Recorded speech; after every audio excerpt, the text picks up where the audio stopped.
Just a quick reminder just to pop yourselves on mute just during the plenary, but definitely welcome you to have yourself not on mute during the breakout groups. So first of all, welcome to week 2 of the virtual session of creating the E in MEL. As I have just mentioned, we are recording the session today for those who can't make it and are only going to be recording the plenary and not the breakout groups. So we're actually going to run through a bit of an activity today. We're going to shake things up and not do a bit of an outline or a brief of the content of this week online. But if you do have any questions at the end of the session, feel free to ask Leanne and myself if you do have any questions. And then after that, then we'll kind of conclude the session after the activity. So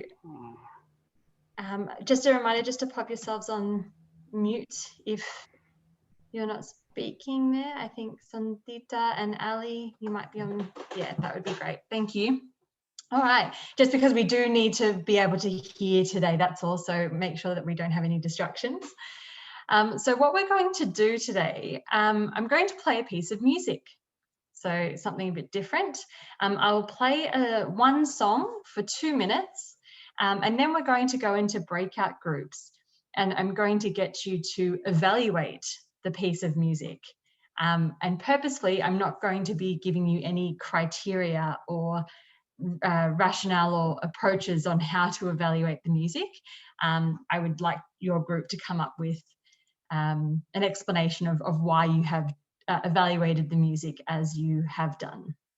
So does anyone have any questions before we do begin? Otherwise, I will hit play.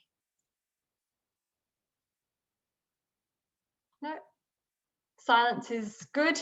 All right, just let me know. Give me a bit of a thumbs up if you can hear this. I'm just going to hit play now.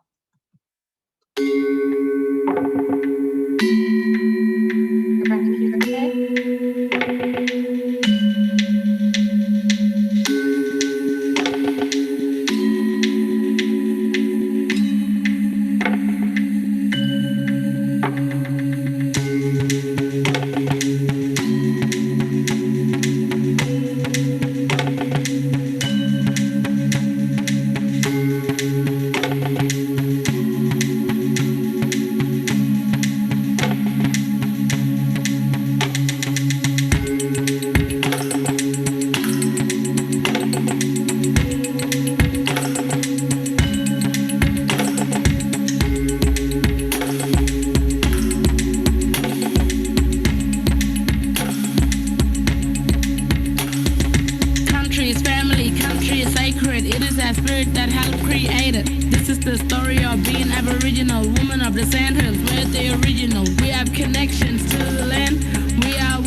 All right, I hope everyone was able to hear that okay.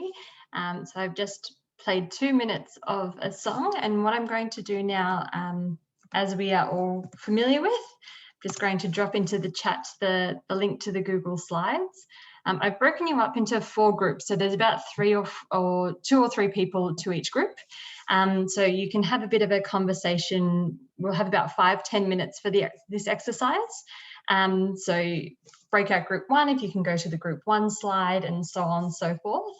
And the question is, what was your evaluation of the music?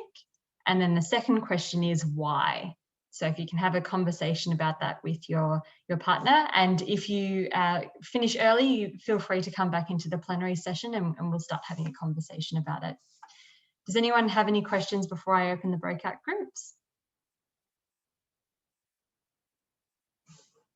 No? Okay. I'll repeat the instructions for sure. So we just listened to a song. I have purposefully not given you any criteria to evaluate the song. So in the link in the chat box, if you go to your breakout group slide, the first question is, what was your evaluation of the music? How would you evaluate that piece of music, and why would you evaluate it the way that you did? And then we'll come back and have a conversation about evaluation criteria. I hope that helps, Ali. All right, I'm going to open the breakout groups now and see you all back here in about 5 to 10 minutes. I'll write a warning before I bring you all back. See you soon.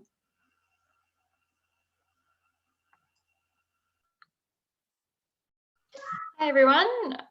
Hope you had some good conversations and I hope you enjoyed that exercise. What I'm going to do now, I'm going to share my screen so that for the recording people can see what was written on the slide set. But I would love a representative from each of the breakout groups just to talk through how you evaluated the piece of music and why you did it the way that you did. So we'll get a couple of minutes per group and then we'll have a reflection on this afterwards. All right, so I'm sharing my screen now. Hopefully you can see that. And group one, who would like to talk on behalf of group one? I'll speak. I'm Esther. Thanks, Esther. Our evaluation of the music was, it's nice. It was nice to listen. The rhythm combines the traditional and, okay. The rhythm combined the traditional and modern music. Okay. And we thought it's about getting the Aboriginal women group voices heard, about the women's role in the family and community. The music focused on one topic, really. And we think the target group for the music is mostly governments or policymakers for gender inclusion and equity, and probably men as well. Yeah, and why do we think so? It's easier to do campaign through music as it has a wider reach. Many people can be reached through music, even in their living rooms. The most remotest places in the country can be reached through music.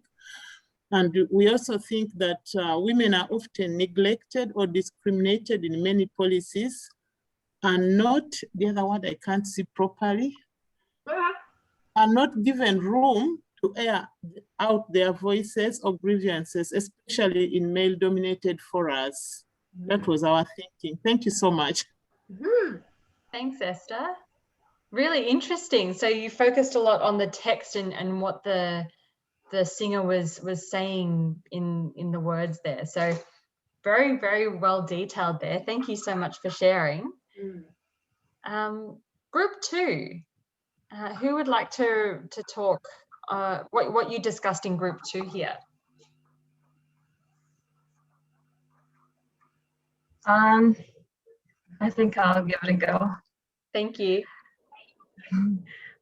So it was just Mary Bell and I, and yeah, we evaluated the music as being soft and mesmerizing because that gives it like a nice, it makes it sound like so passionate and and it is a storytelling song.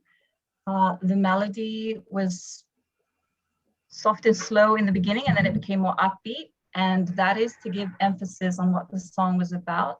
And that is about Aboriginal women. And it shows strength and power. I guess it's similar to the first point that we, and then it's also a great mixture of different rhythms and instruments. And that makes it a good song for dancing. Fantastic. Thank you very much. So yeah, different to group one there, where you're focusing more on the tune and the melody and the sound of the music rather than specifically what is being said. Very interesting. This is exactly what we wanted to draw out. Thank you. Group 3, who would like to talk on behalf of group 3? On behalf of our group, I would like to say all members in our group are not musical, not fan of music. So we use the knowledge we learn from our website, from MEL training course, and we apply it and to evaluate it. That to answer the first questions, we would like to know whose audience of this music, and does it motivate the listeners? Is it relevant to the relevant and appropriate? Is it good quality? It has strong impact and stay sustainable? For the second questions, we want to know the story of Aboriginal people music and raise public awareness of the music and motivation for people to work together and bring solidarity and duration. That's our answer. Great, thank you so much.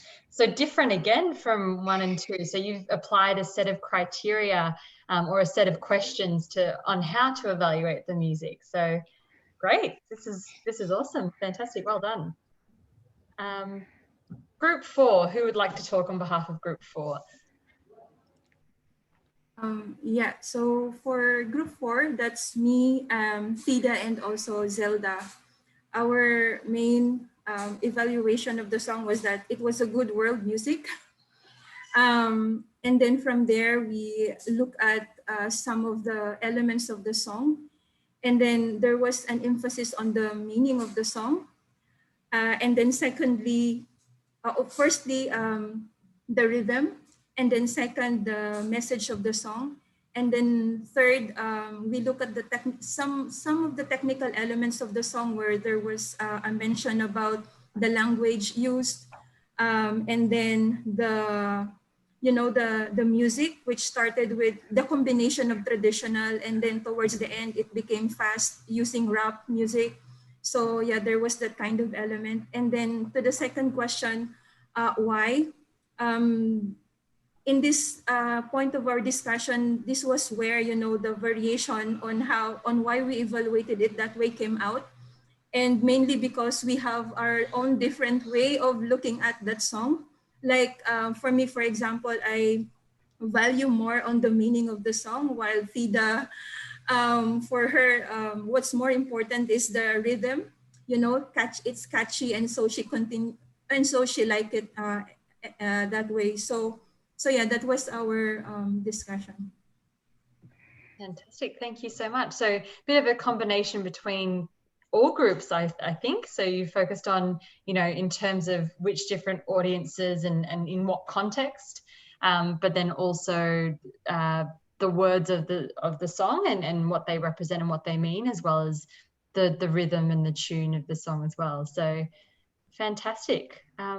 Well done all. I might just throw to Leanne now. I'll stop sharing my screen, but I might throw to Leanne here just to do a bit of a debrief exercise about this activity. Thanks, Keisha. So I guess I'm really curious to know from each group, and let's move through group 1 through to 4 in turn. What did you notice about the challenge of trying to evaluate this piece of music? What did you find? So I'm just going to ask group 1 to go first now. Just mention briefly the challenges that you may have discussed with each other or noticed in your conversation around evaluating the music. Who spoke for group 1 before? I can help for group 1. Oh no, Esther, do you want to say something? No, Annie, you can go ahead and say, please. Okay, thank you. So I guess because it's not clear on the backgrounds informations, for that music, so we have to figure it out ourselves. And it's all the member brought up, their own perspective, whatever it's more in their comfort zone, I would say, and then so I guess that's the main challenge. Yeah, great. So I'm just going to take some notes. They're really good points you've made. I'm going to take some notes from each group, and then I'm going to come back and talk to what you mentioned. So group 2, who would like to say something about what group 2, struggled with or found challenging or discussed in their evaluation? I think for us, it was I would say the context to how we saw the song. I mean, how we heard the song. So it was whether we were, coming from, because like everyone else had a different opinion of the song, and we had our own. So yeah, it's the context to how we thought the song was displayed. Yeah. Thank you. In group 3, Hua. We think we are the outsider of the music group. So we looked at them and to evaluate whether or not it worked well. Does that bring people together? We think like that. Thank you. And finally, group 4. I think to start the discussion, we was not sure what method we are going to evaluate. So we have to have a little bit of brief how we are going to do the evaluation. So for example, Yin, she was thinking that maybe we should start based on the something that we already have learned from evaluation program. But for me, it's more like I think we were just thinking, how we sing about those type of music. So the challenge was just we are not sure what is the method that we are going to evaluate this piece of music. So that was the challenge. So when we understand each other, we sort of like we sort of process the evaluation of that piece of music. I think that's all. Thank you.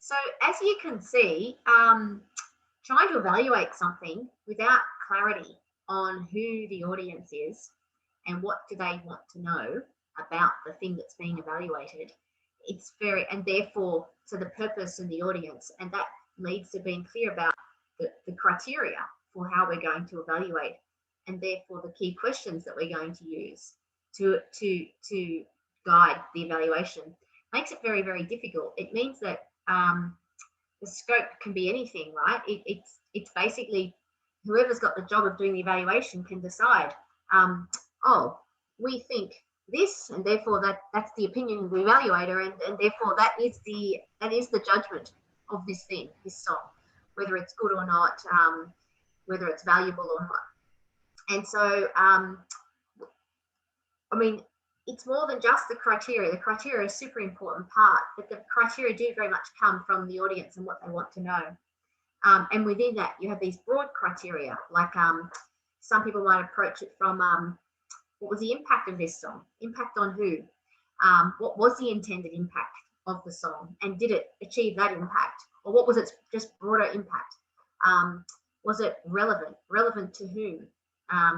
And so, when you went through your discussion points, you mentioned relevance, you mentioned appropriateness, you didn't say effectiveness, but you talked to different elements of effectiveness. You talked about impact, you talked about reach.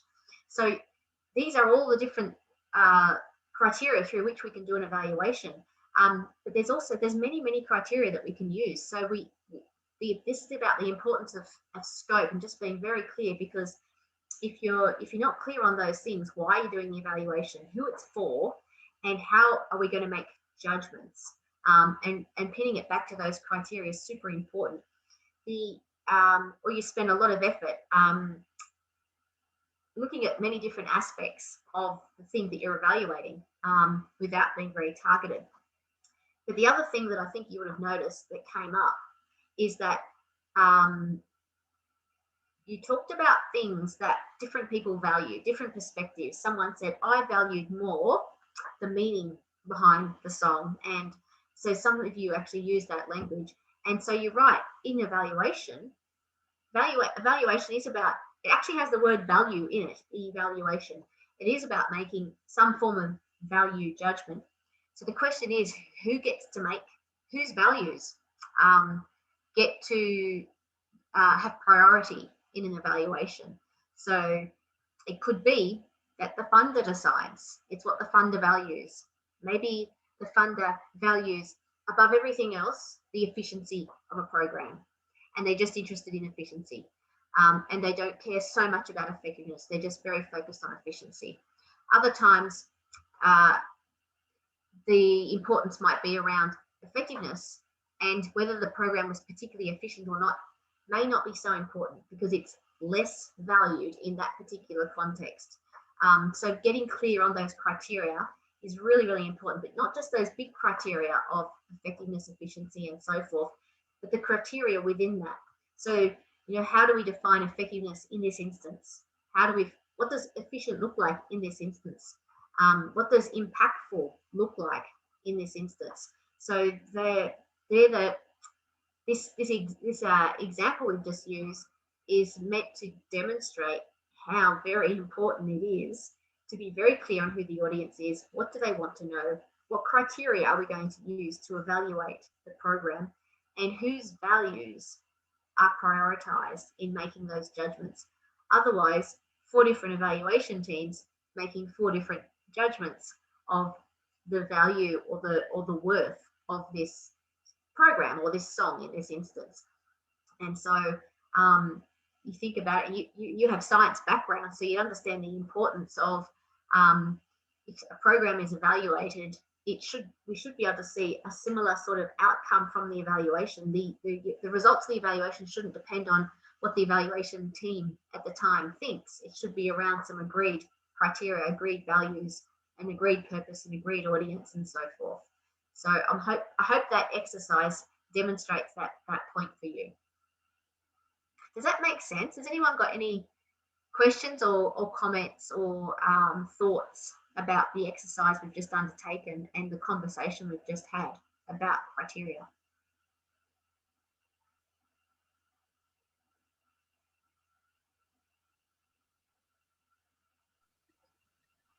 I have a questions. Yes. So who should be actually deciding on the criteria? Is it the evaluation teams or the, you know, all of the projects staff, you know, so yeah, or the funders? So which criteria usually, and is it a possibility to, like, you know, compromise the criteria between all those stakeholders to be accepted? Yeah, I would say it is not the job of the evaluator to decide the criteria. It is the job of the evaluator to make sure that amongst the people who are commissioning the evaluation and the people, the broader stakeholders for the evaluation are clear about what the criteria is and have a say in what the criteria is. So when we think about it, as evaluators, it's not our program. We're not funding the program. We're not managing the program. We're not a beneficiary of the program. We're not a stakeholder in the evaluation at all. We are simply the evaluator who is facilitating a process to evaluate a program. So it's very important that you have the conversation and say we need to be clear what the criteria are going to be for this evaluation. Sometimes sometimes that is well understood by the people who have a stake in the evaluation. Other times it's not well understood, and you need to have some conversations to really surface that information. A lot of people won't sit there and say to you, the criteria I want to use is this, this, and this, but they'll talk about why they want the evaluation. They'll talk about how they intend to use the evaluation results. And through that conversation, there are clues as to what the criteria should be. So it's very common for us in Clear Horizon, when someone asks us to do an evaluation, for us to have conversations to understand from them why they want the evaluation, who the audience is, How are they going to use the evaluation results? What decisions is the evaluation going to inform? And through that process, we start to hear what the criteria are. And we can say to them, it sounds like effectiveness, understanding the effectiveness of the program is very important to you. It sounds like you don't want to pay much attention to efficiency. It's not that efficiency isn't important, but you're not prioritizing that for this evaluation. Is that right? So there's a lot of, it's an iterative process to clarify that. And sometimes it's not until you get partway through the evaluation where people start to ask, oh, are we going to look at X, Y, Z?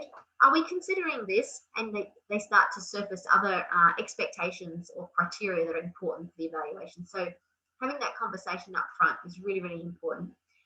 Maribel asked, do the criteria need to be approved by all stakeholders? This is a really interesting question, Maribel. And I think this is something that is not well addressed in general in evaluations, is that when you think about everyone who has a stake in an evaluation, it includes obviously the communities or the beneficiaries of the programs that are being evaluated. But very often, what the community kind of thinks about or values about a particular program is not considered very well in evaluation. Oftentimes, it's the program manager and the funder who gets to say what criteria are important for the evaluation. And if you ask the beneficiaries what they value about a program and how should the judgments about the merit and worth of the program be made, they would have different criteria. And we see that time and time again in the work that we do. We try to pay particular attention to where we can, to what the broader stakeholders would see as being the important criteria to be addressed through an evaluation. But oftentimes it's the person commissioning or paying for the evaluation or paying for the program itself who gets to say what the criteria should be. Then it becomes a question or a matter of whether, you know, how enlightened is that commissioner around the fact that different values get surfaced through an evaluation and whether we pay particular attention to that or not. But yeah, I think it would be, it depends on who you define as the stakeholders for an evaluation. A narrow definition of the stakeholders, it's easy to get agreement usually on what the criteria are. But if we took a much broader view of who the stakeholders are for an evaluation, including down to the beneficiaries of the particular program that's being evaluated, I think I'd find it very difficult to get agreement on the criteria, or possibly the criteria. Like everyone might agree, we want to look at the impact of the program, but what is valued about impact will look a bit different depending on who the different stakeholders are. So a funder might say, oh, the impact, you know, we value impact, program impact that has very, very broad reach. And others might say, no, it's this specific part of the program. If it's worked here, that's the definition of impact for us. So yeah, there's often conversations and negotiations that need to be had around the trade-offs, around what gets paid more attention to in an evaluation. Can I just add in there, Leanne, as well, that at times, and depending obviously on the resources of the evaluation, like how much human resources or funding you have to actually conduct an evaluation study, you can have more than one criteria to focus on in an evaluation too. Yeah. And of course, evaluations usually result in a report. A report describes the methodology, including the criteria against which the program was evaluated. So even though a stakeholder may not agree with the criteria that were used in an evaluation, they may have preference that this was looked at, this criteria was looked at rather than this one. They can see that the evaluation only looked at that, and therefore that is part of the limitation of the evaluation. So they can see that in that context. Any other questions or reflections on the topic that's being discussed this week?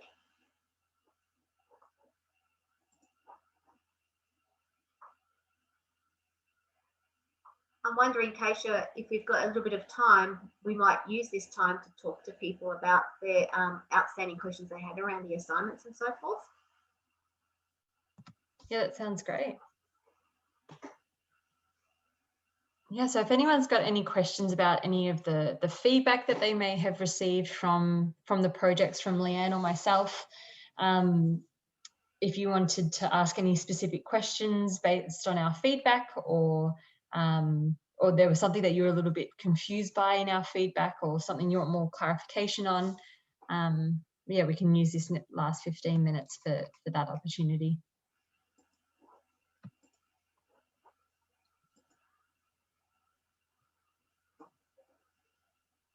I'll let you have a bit of a think about it beforehand. Yeah, I have a question.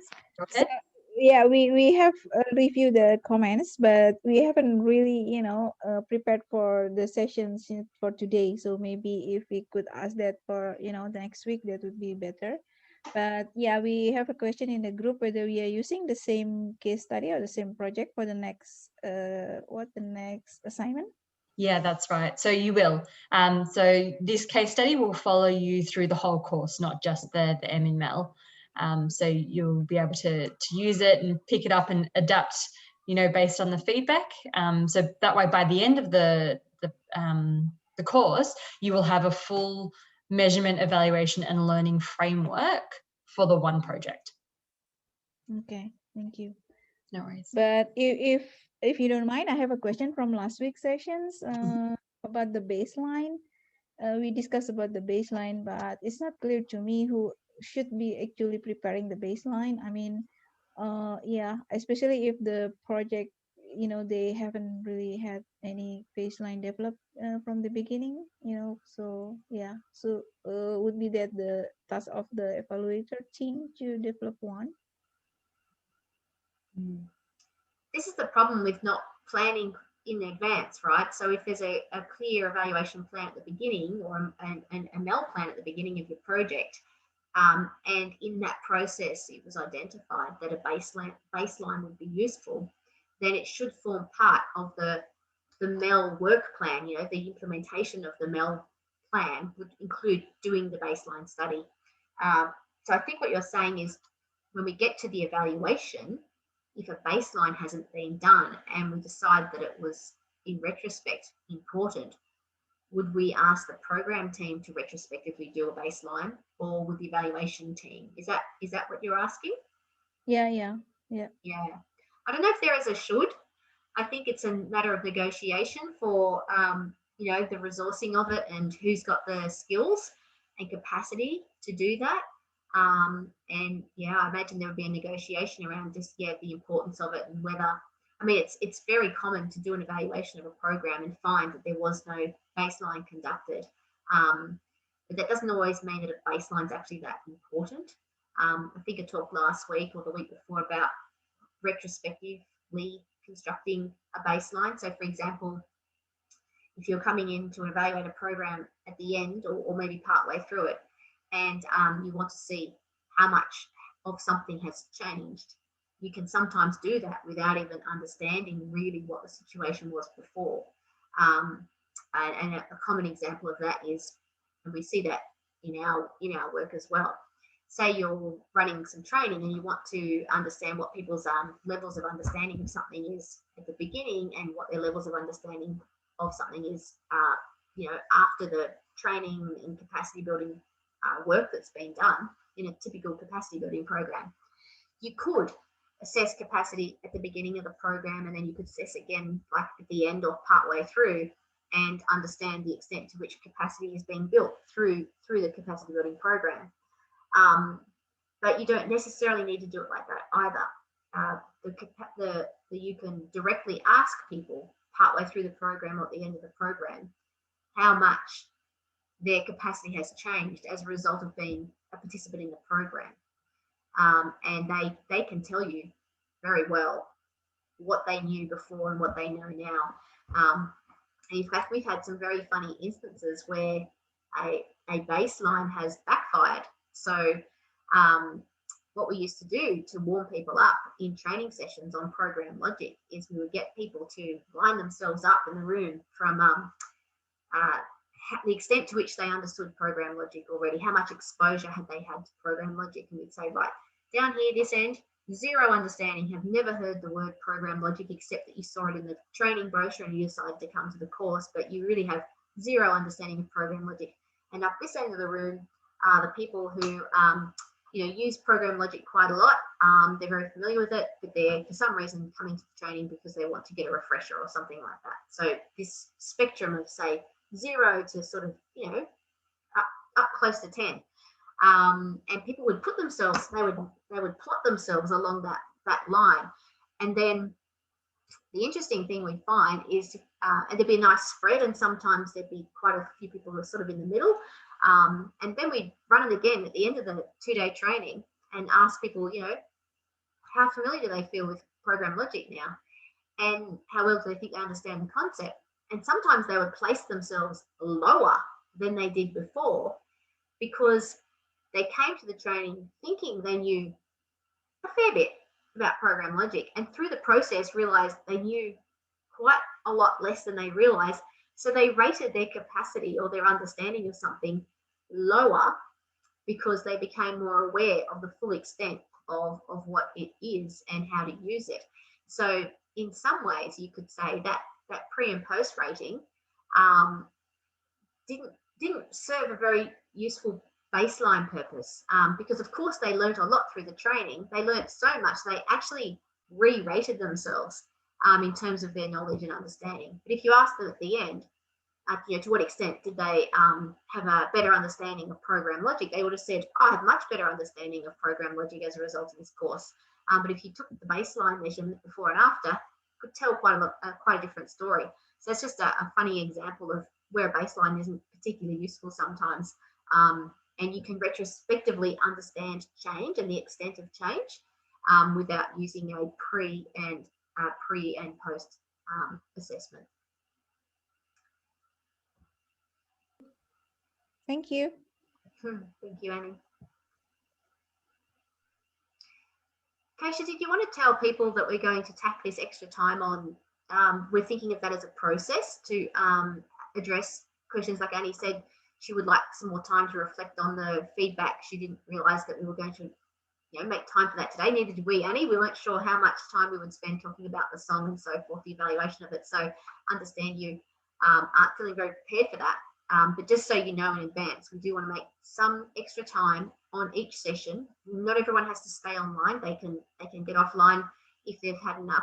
But if you wanted to stay on, have a conversation with Keisha and I about the feedback and any questions related to the assignments, we're going to have that approach going forward to in response to your request last week. I just told them for you, Keisha, sorry. No problems, it's fine. Yeah, what Leanne said. Yeah, I think that would be good, to have times to discuss about, especially for the next assignment. Yeah, and I know Hua was appreciating that opportunity as well. She thanked you last week for raising that. So I'm sure Hua has got some exact questions to ask as well, perhaps later. And just a bit of a suggestion or a tip, just so it doesn't feel like a big overwhelming task towards the end of this module. This course is intentional in the way that each of the activities are run. So if you build on your activity week on week in terms of your project, by the end of the course, when you do have to submit your assignment, you probably just have to tweak a couple of little things and it's ready to submit. So we, as we will focus on it, over the next few weeks, we can kind of have a bit of a briefing of what's expected of you, of the activity for this week, but obviously knowing that, in 5 weeks' time is when we will review it and provide feedback on it. So my hot tip there is just to kind of, chip away at it as you go along, so it doesn't feel like a big overwhelming task at the end.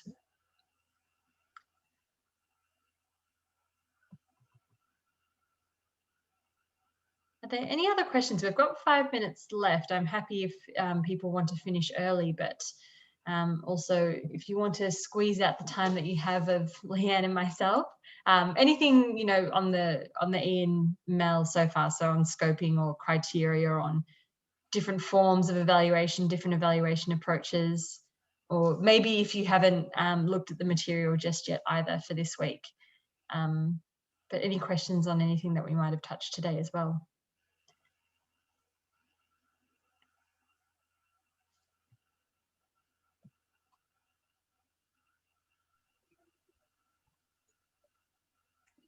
It's not a questions, but unless somebody has, you know, to say something, but it's just like, you know, our observations that because we have to do this course like in between our kind of other working, you know, day-to-day working tasks and deadlines. So yeah, I think yeah, it's a bit of challenge as well, you know, to arrange a meeting with the other people. Sometimes finding the times to arrange a meeting, and usually people would like to meet in Zoom, so somebody has to organize that, right? So yeah, sometimes it's becoming a challenge, but yeah, but basically, you know, I like the idea that Kesha mentioned that we have to work, you know, bit by bit every week. I think that's a good suggestion, and finding the time really to, you know, working on it, and then yeah. So I guess that's our group challenge mainly. Sure.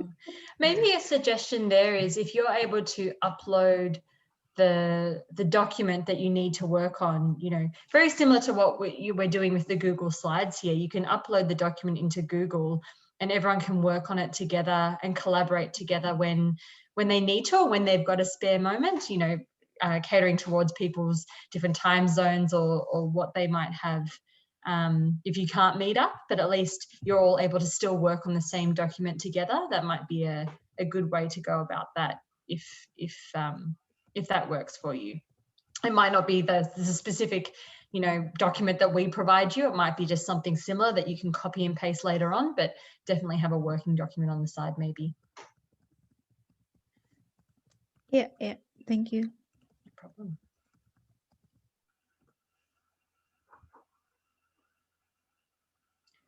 I see.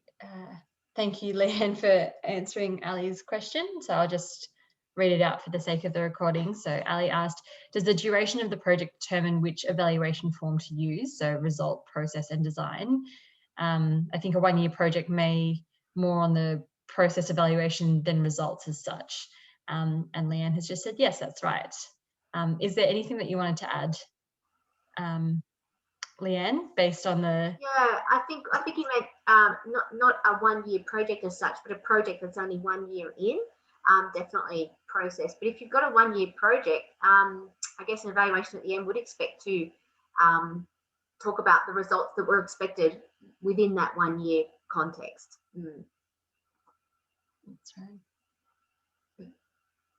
No, that's definitely a good point. Maybe you'd be wanting to focus on the design or how things are working rather than the outcomes that you're trying to expect from the project at that point in time, if it's longer than 1 year.